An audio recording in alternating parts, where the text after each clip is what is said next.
বিসমিল্লাহির রহমানির রহিম। সম্মানিত ছাত্র জনতা এবং পবিত্র আসরের নামাজে উপস্থিত মুসল্লিয়ান, ভারতীয় আধিপত্যবাদ বিরোধী লড়াইয়ের সম্মুখ সারির যোদ্ধা, জুলাই আন্দোলনের অন্যতম স্পিরিট, স্বাধীনতা সার্বভৌমত্ব রক্ষার অতন্দ্র প্রহরী, লাল জুলাইয়ের মহান বিপ্লবী শহীদ উসমান হাদি ভাইয়ের শাহাদাত বার্ষিকীর পর ঢাকায় অল্প কিছুক্ষণ আগে ওনার জানাজা নামাজ শেষে আমাদের বিদ্রোহী কবি, জাতীয় কবি কাজী নজরুল ইসলামের কবরের পাশে ওনাকে চিরস্থায়ী সমাহিত করা হয়েছে।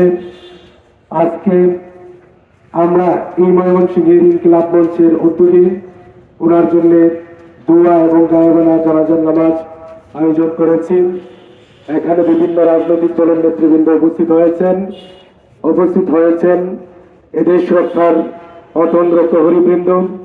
আজকে এই জানাজার নামাজ থেকে আমরা দীপ্ত কণ্ঠে ঘোষণা দিতে চাই, একজন হাদি সশরীরে পৃথিবী থেকে বিদায় নিয়েছেন। আমরা প্রত্যেকেই একজন হাদির ভূমিকায় অবতীর্ণ হব ইনশাআল্লাহ। দোয়া হবে, গায়েবানা জানাজা মানে ওনার জন্য মূলত দোয়া করব। আমরা অনেকেই আছেন, কথা বলবেন।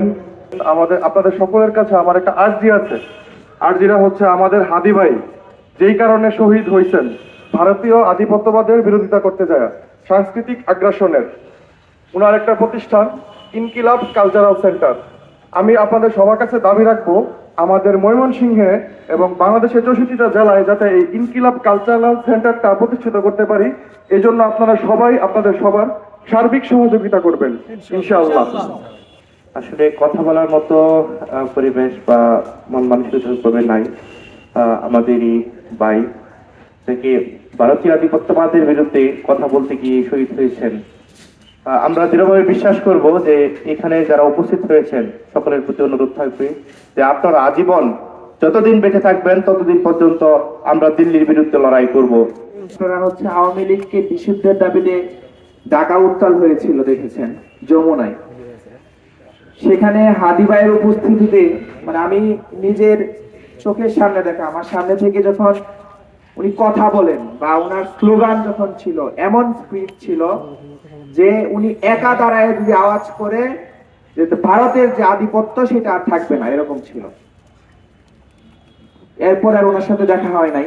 হাদি হওয়া সম্ভব না কখনো, তবে একজন হাদি না হলে আমরা 10 জন মিলে হাদির 20% যদি হতে পারি অন্তত পক্ষে, তাহলে 20 জন মিলে হলেও বা 10 জন মিলে হলেও একজন হাদি হতে পারবো। এখানে আসলে কথা বলার মতো কোনো কিছু থাকে না। কথা বলতে গেলে শরীর কাঁপে, শরীর শিউরে উঠে। আমি এই বলে আমার বক্তব্য শেষ করছি। আসসালামু আলাইকুম।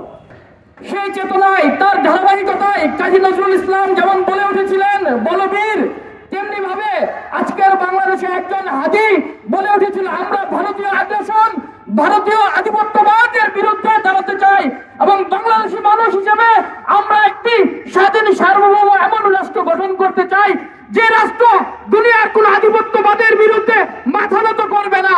আমরা মাথা উঁচু করে থাকতে চাই। এই জন্য শত্রুরা, কুচক্রীরা ভয়ে ভীত হয়ে চোরের মতো হাতির মাথায় গুলি করে চলে গিয়েছে। কিন্তু আপনারা জেনে রাখবেন, একজন হাতির মাথায় গুলি করা যায়, বাংলাদেশের মানচিত্রে গুলি করা যায়, কিন্তু মায়েদের পেটে গুলি করে হাতিদের জন্ম থামানো যায় না। আমাদের বাংলার মায়েরা একের পর এক হাতির জন্ম দেবে এবং আমাদের শরীরে যতক্ষণ রক্ত আছে আমরা ভারতীয় আধিপত্যবাদের বিরুদ্ধে সংগ্রাম করে যাব। আপনারা একমত? সবাই হাত তুলে শপথ করেন, আজ থেকে আমরা সকলেই উসমান হাদির আদর্শ ধারণ করে জীবনের শেষ রক্তবিন্দু দিয়ে হলেও বাংলাদেশের সার্বভৌমত্ব রক্ষা করব এবং আধিপত্যবাদের বিরুদ্ধে সংগ্রাম করে পরবর্তী প্রজন্মকে একটি স্বাধীন বাংলাদেশ উপহার দেব।